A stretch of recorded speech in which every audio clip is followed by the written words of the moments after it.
አርሲ አዝናለች። ኢትዮጵያም ውድ ልጆቿን ስላጣች ልታዝን ይገባታል። የሃይማኖቶች ክብር፣ የቤተ እምነቶች ክብርና መከበር እዚች ሀገር ላይ ከጊዜ ወደ ጊዜ በዚህ መልኩ እንዴት እየተናደ እየሄደ እንደሆነ አላውቅም።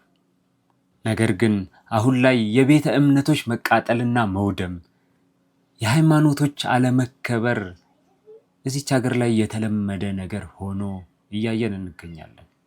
ሞት፣ የሃይማኖት ተቋማት ውድመት፣ የሃይማኖት መሪዎች ሐሳብ አለመከበር የተለማመድነው ነገር ሆኗል።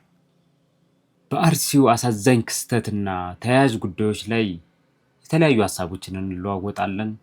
አብራችሁን ቆዩ።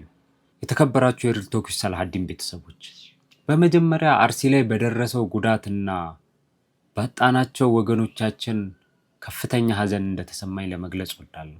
የዚህ አይነት ጥቃት፣ የዚህ አይነት ሐዘን፣ የዚህ አይነት ወገን ማጣት፣ የዚህ አይነት በደሎች መች ማብቂያቸው እንደሚሆን አላውቅም። እስኪ ፕሮግራማችንን ስንጀምር በመረጃ እንድንጀምር የኢትዮጵያ ኦርቶዶክስ ቤተክርስቲያን ቲቪ በዜናቸው ላይ ስለ አርሲው ክስተት የገለጹትን አብረን እንመልከትና ከዛ ወደ ሌሎቹ እንቀጥላለን።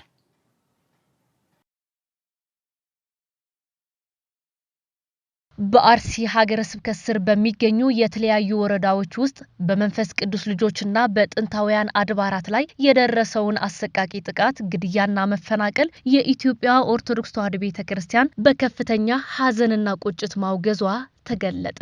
የመንፈስ ቅዱስ ልጆቻችንና የቅድስት ቤተክርስቲያን ስብራት በሆነው በዚህ ክስተት 100 ዓመታት ያስቆጠረው የጠላታ ቅዱስ ገብርኤል ቤተክርስቲያን የጠላታ ቅዱስ ገብርኤል ቤተክርስቲያን በእሳት መቃጠሉን እንዲሁም የካራ ኩፍቲና መድኃኔዓለም ቤተክርስቲያን በግፍ መዘረፉን ብፁዕ ወቅዱስ አቡነ ማትያስ ቀዳማዊ ፓትርያርክ ርዕሰ ሊቃነ ጳጳሳት ዘኢትዮጵያ ሊቀ ጳጳስ ዘአክሱም ወዕጨጌ ዘመንበረ ተክለ ሃይማኖት ባስተላለፉት መልእክት ገለጹ። በዚህ አሰቃቂ ጥቃት በርካታ ምዕመናን ሕይወታቸውን በግፍ እንዳጡና በመቶዎች የሚቆጠሩ ንጹሃን ዜጎች ከመኖሪያ ቀያቸው መፈናቀላቸውን የገለጹት ቅዱስነታቸው በአርሲ ምድር በተደጋጋሚ የሚስተዋለው ይህ በደል በሁላችንም ልቦና ውስጥ እስከ መቼ የሚል የሐዘን ጥያቄን ጥሎ ማለፉን አስታውቀዋል። አያይዘውም በየደረጃው ያሉ የጸጥታ አካላትና የሥራ ኃላፊዎች ከታሪክ ባለ ዕዳነት ይድኑ ዘንድ በስልጣን ዘመናቸው ለዜጎች ደህንነት ዋጋ እንዲከፍሉ ብፁዕ ቅዱስ ፓትርያርኩ አበክረው አሳስበዋል። በመጨረሻም መላው ኢትዮጵያውያንና ምዕመናንም በተጋገዘ የወንድማማችነት መንፈስ የተፈናቀሉትን ወገኖች በቁሳቁስ እንዲደግፉና በጸሎት ከቤተ ክርስቲያን ጎን እንዲቆሙ ጥሪያቸውን አቅርበዋል። ቅዱስነታቸው አክለውም ቤተ ክርስቲያን ምንጊዜም ለሰላም፣ ለይቅርታና ለሰው ልጆች ክብር የምትቆም መሆኗን በማረጋገጥም ፈጣሪ ያረፉትን ነፍሳት በመንግስተ ሰማያት እንዲቀበልና የተጎዱትን በቸርነቱ እንዲያጽናና በመጸለይ አባታዊ የሐዘን መልእክታቸውን አስተላልፈዋል። በጣም ያሳዝናል። ሰው በገዛ ሀገሩ ሲሳደድ፣ ሲቸገር፣ ሲፈናቀል፣ ሲገደል፣ ቤተ እምነቱ ሲቃጠልበት በጣም ነው ግራ የሚያጋባው፣ በጣም ነው የሚያሳዝነው። ሰው ከገዛ ሀገሩ ካደገበት ከሚኖርበት ቀየው ወዴት ይሄዳል? ሃይማኖቱን ጥሎስ እንዴት መኖር ይችላል ሰው? የዚህ አይነት ጥቃት ፈጻሚዎች እርምጃ የማይወሰድባቸው ከሆነና እንደዚህ በተደጋጋሚ የተለያዩ ቦታዎች ጋር ቦታ እየተቀያየረ እዚህ ቦታ ጋር ሙስሊሙ እንደዚህ ሆነ፣ እዚህ ቦታ ጋር ክርስቲያኑ እንደዚህ ሆነ፣ እዚህ ቦታ ጋር መስጂድ እንደዚህ ተደረገ፣ እዚህ ቦታ ጋር ቤተክርስቲያን እንደዚህ ተደረገ እያልን የምንቀጥል ከሆነ መጨረሻው ምንድነው የሚሆነው? እውነት እስከ መጨረሻው ድረስ ክርስቲያኑ መስጂድ ቤተክርስቲያኑ እየፈረሰበት፣ ሙስሊሙ መስጂዱ እየፈረሰበት ዝም ብሎ የሚቆይ ነው የሚመስለን ነው ወይስ እንዴት ነው ነገሩ? ነው ያ ነው የተፈለገው? ለምን ዝም ተባለ ነው ስቲል ነገሩ? የሆነ ሌላ ዓላማ ያለው ነገር አለ ከዛ ጋር ተያይዞ? ያው እርስ በርስ ለማጋጨት ምናምን የሚሰሩ እንዳሉ አውቃለሁ። ይሄ አፋቸውን የሚከፍቱ ልክ የሆነ ቦታ ጋር የሆነ ነገር ሲፈጠር ዘለው የሆነ ሃይማኖት ሰዎች ጋር አፋቸውን የሚከፍቱ ሰዎች እንዳሉ አውቃለሁ። ከነሱ ጋር ወሬም አያስፈልግም ብዬ ነው። ቁም ነገር ካላቸው ሪዝነብል ማይንድ ካላቸው በምክንያት ከሚያምኑ ሰዎች ጋር ሁሉም የሰው ልጅ ሰብአዊ መብቱ ተከብሮ ሙስሊሙ መስጂዱ ተከብሮለት ክርስቲያኑ ቤተክርስቲያኑ ተከብሮለት መብታቸው ተከብሮ ሃይማኖታቸው ተከብሮ ሀገራቸው ላይ በሰላም ይኑሩ የሚል አመለካከት ካላቸው ሰዎች ጋር ነው እኔ ማውራት መመርጥ። ለነዛ ሲያስፈልግ በራሳቸው መልስ ይሰጣቸዋል። ሰው በሀገሩ ሃይማኖቱ ተከብሮለት ሰብአዊ መብቱ ተከብሮለት በሰላም እየወጣ እየገባ ማይኖር ከሆነ መጨረሻው በጣም ያስፈራል። ከዚህ ከአርሲው ጉዳይ ጋር ተያይዞ ከክርስቲያን ወገኖቻቸው ጎን በመቆም በደሉ ይቁም፣ ግድያ ይቁም፣ ይህ ነገር እስከ መቼ ነው በማለት ድምፅ የሆኑ የተለያዩ ኡስታዞች አሉ። የነዛ ኡስታዞች መልእክት ጽሁፎቻቸውን እያየን ከዛ ሐሳቦችን እየወሰድን የተወሰኑ ሐሳቦችን እስኪ እንለዋወጥ። ከኡስታዝ አህመዲን ጀበል እንጀምር። ኡስታዝ አህመዲን ጀበልን ብዙዎቻችሁ እንደምታውቁት በጣም ጠንካራ የታሪክ ተመራማሪ ፊት ለፊት በመጋፈጥ ከሚታወቁ የሙስሊም ምሁራን መካከል አንዱ ኡስታዝ አህመዲን ጀበል ነው። ኡስታዝ አህመዲን ጀበል የንጹሃን ደም መፍሰስ ይብቃ፣ ለዘላቂ ሰላም በጋራ እንምከር የሚል ርዕስ በሰጠው ጽሁፉ እንዲህ ሐሳቡን አጋርቶናል። በሀገራችን የዜጎች ሞት ስፍራ እየቀያየረ ቀጥሏል። ዛሬ ደግሞ በተደጋጋሚ ሞት እየተሰማበት ባለው በምስራቅ አርሲ ዞን በንጹሃን በኦርቶዶክስ ክርስቲያን ወገኖቻችን ላይ ዘግናኝ ጭፍጨፋ መደረጉን፣ ቤተ ክርስቲያንና የአማኞች መኖሪያ ቤቶች መቃጠላቸውን ከሚዲያዎች ዘገባ መረዳት ችያለሁ። አሁን ከዚች የኡስታዝ አህመዲን ጀበል ሐሳብ እንድትይዙልኝ የምፈልገው ቁም ነገር ብዙ ጊዜ በደል ሲወገዝ ጥፋቶቹ ሳይገለጹ የማውገዝ መንገድ አለ። አንዳንዴ ጥፋቶቹ በግልጽ ለማወቅም ስለሚቸግሩ በተለይ በሀገራችን ኮንቴክስት ግን በግልጽ ጥፋቶቻቸው የሚታወቁባቸው ሁኔታዎች ላይ ራሱ ጥፋቶችን በግልጽ ሳይገልጹ ግን ደግሞ የሆኑ ሰዎች ቅር እንዳይላቸው ምናምን ተብሎ እንደዚህ ቦታ ጋር የደረሰውን በደል እቃወማለሁ አይነት ነገሮች አሉ። የኡስታዝ አህመዲን ጀበል ግን የሱ ጥንካሬ መሆኑ እንዳለ ሆኖ ለብዙዎቻችን ትምህርት መሆን አለበት ብዬ የማስበው ነገር ጥፋቱን ያለምንም ማሽሞንሞን በግልጽ አስቀምጦታል። በግልጽ ዘግናኝ ጭፍጨፋ መደረጉን፣ ቤተ ክርስቲያንና የአማኞች መኖሪያ ቤቶች መቃጠላቸውን ከሚዲያ ዘገባ መረዳት ችያለሁ ብሏል።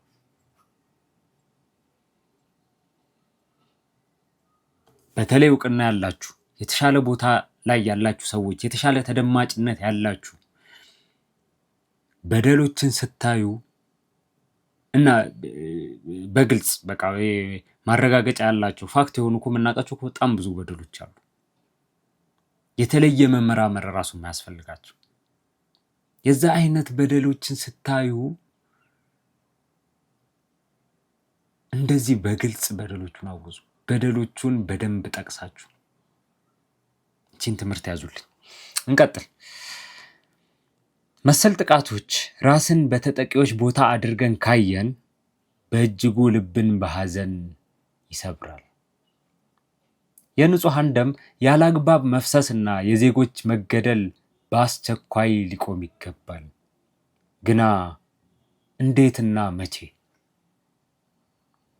እንዴትስ ላለፉት ዓመታት በንጹሃን ዜጎችና በቤተ እምነቶች መስጊድና ቤተ ክርስቲያን ላይ የደረሱ ጥቃቶች የአንዱ ፈጻሚዎች እንኳን በሕግ ቁጥጥር ስር ማዋልና ተጠያቂ ማድረግ ሳይቻል ቀረ? እቺ በጣም ትልቅ ፖይንት ነች። ኢትዮጵያ ውስጥ ከቅርብ ጊዜ ወዲህ በጣም ብዙ አይነት ሃይማኖት ተኮር ጥቃቶችን አይተናል። አጥቂዎቹ ግን ተይዘው እርምጃ ሲወሰድባቸው አናይም። እርምጃ ሲወሰድባቸው ብቻ አይደለም ለጥፋቶቹ በጥፋቶቹ ልክ በመንግስት እውቅና ሲሰጠው ራሱ አናይም።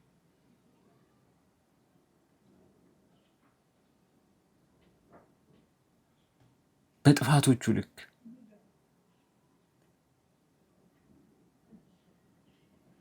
መረጃዎቹን መንግስት ራሱ አጣርቶ ይህን ያክል መስጂድ ነው በአጥቂዎች የወደመው፣ ይህን ያክል ቤተክርስቲያን ነው በአጥቂዎች የወደመው፣ ይህን ያክል ንጹሃኖች ናቸው የተገደሉት በዚህኛው አካል ተብሎ በዚህ ዲቴል ልክ መረጃዎች ብዙ ጊዜ ሲወጡ አናይም። አንዳንዴ ይታያል፣ ያም ጥሩ ነው። ሌሎች በደንብ ግን ኤክሰርሳይዝ መደረግ አለበት እና ደግሞ እስከ መቼ እርምጃ ተወስዶበት ደግሞ እስካሁን ያየነው የለም። እኔ ብዙ ጊዜ ግልጽ ማስረጃ ስላለው የአጥፊዎቹም ብዛት የአጥፊዎቹ ማንነት በግልጽ የታየበት ስለሆነ ሁሌ ደጋግሜ የማነሳው የሞጣ መስጂድ ቃጠሎ ነው። ሞጣ ላይ መስጂዶች ሲቃጠሉ እንደዛ አቃጥለው መስጂዶቹን እንደዛ አቃጥለው እንደዛ በአደባባይ እየዘመሩ በቪዲዮ በአደባባይ እየዘመሩ በቪዲዮ ታይተው እንዴት አንድ ሰው እንኳን በዛ ወንጀል ምክንያት አይቀጣም?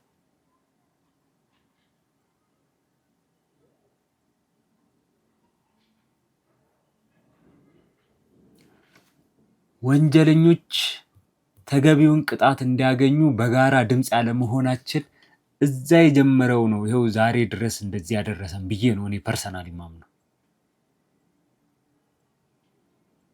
አንዳንድ ጥፋቶች በጊዜ ገደብ ካልተበጀላቸው በጊዜ ጫና መንግስት ላይ የማይደረግባቸው አይነት ነገር ከሆነ በሂደት እንደዚህ የተለመደ ነገር ይሆናል።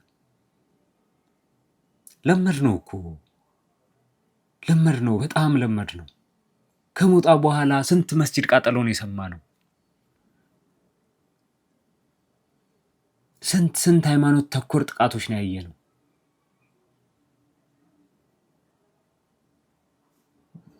የሞጣውም በሉ ወለጋ ሂዱ፣ አርሲ ሂዱ፣ ስንት አየን። ጎንደርም ሃይማኖት ተኮር ጥቃቶችን በጣም ተደጋግሞ ለመድናቸው። ለምን? አጥቂዎቹ ላይ እርምጃ እንዲወሰድ ጠንከር ብለን አብረን እንዲህ በጋራ እየታገልን ስላልሆነ ነው። የትኛውም አክቲቪስት፣ የትኛውም ፖለቲከኛ፣ የትኛውም የተለያየ ዘርፍ ላይ ያለ ወይም ጥቅም ተካፋይ ይሁን በተለያየ መንገድ ጥቅም ተካፋይ ሲባል ግዴታ ከመንግስት ብቻ ማለት አይደለም። አሁን የጥቅሙ መንገድ ራሱ በጣም ዘርፈ ብዙ ነው። እቺኛዋ ብቻ ምናምን ብለን የሆነ የአንዱ ነገር ነው ብቻ ምናምን ብለን የምንጠቅሰው ነገር አይደለም። በፈለገው ግን ይሁን፣ የፈለገው ጥቅም ተካፋይ ይሁን፣ የፈለገው የሆነ የሚቦጨቅለት ሰው ይሁን፣ የሆኑ በደሎች ግን ሬድ ላይን መሆን አለባቸው። የሆኑ ነገሮች ጋር ኖ መባል አለበት፣ የመንግስት ባለስልጣኖችን ጨምሮ ማለት ነው። እኔ በሃይማኖት ተቋሞች በነገራችሁ ላይ በጣም ነው የምገረመው።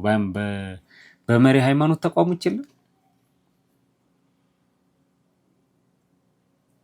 አንዳንዴ ይህን ያክል ነው ወይ የተዳከሙ ትላለህ። በደሎቹ እንደዚህ በስተው የእነሱን ዝም ማለት ሳይ ማለት የሆነ ተግባራዊ እርምጃ ያለ መውሰድ ሳይ ይህን ያክል ነው እንደ የተዳከሙት።